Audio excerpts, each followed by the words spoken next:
No, we met because we had José's studio and my office was in the same building. So that's we moved in there more or less at the same time in this big studio. So we met there in between in the kitchen, making corn. No, I mean I was very fond of his music, and when I met him, it was like you know, it was strange because there was not really anyone who had done anything a bigger material on him.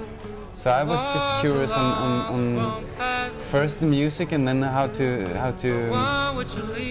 portrait the guy who is making this very special music. When we started, he was about to in the process of recording his second album, and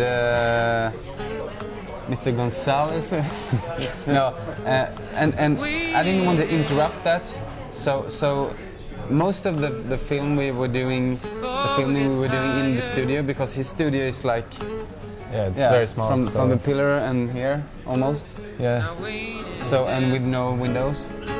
So you set up like surveillance cameras and yeah, and I had a monitor in my office. I can like watch him doing something, and then I could press record now and then I put in a camera like this and just set it up, framed it, and then he can record it, put the record when he felt that now is maybe he will sing something or doing something. So there's a lot of materials, and the thing why we did that was also not only because we didn't want to interrupt in his process, but also because we were very keen on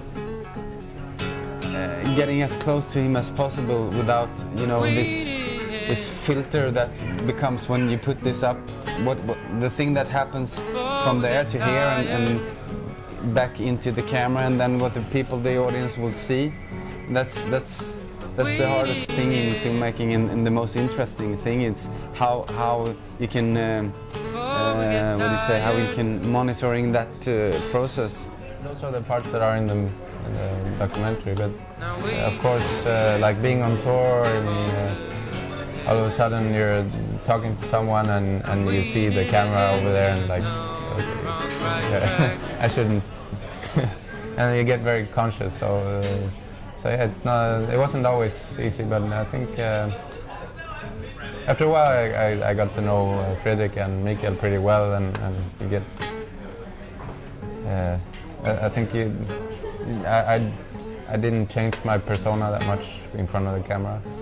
So at first I was a bit reluctant, actually, but yeah, I think there were moments where I could let go. Well, I've studied biochemistry for 5 years, and it's still an interest to a more hobby level. And I think when we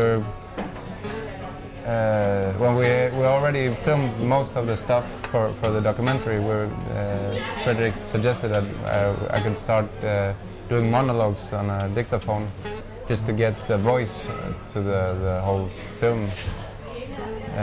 And when I was talking, I was just talking about stuff that I would think about, and especially during that time I was really into things that have to do with human nature and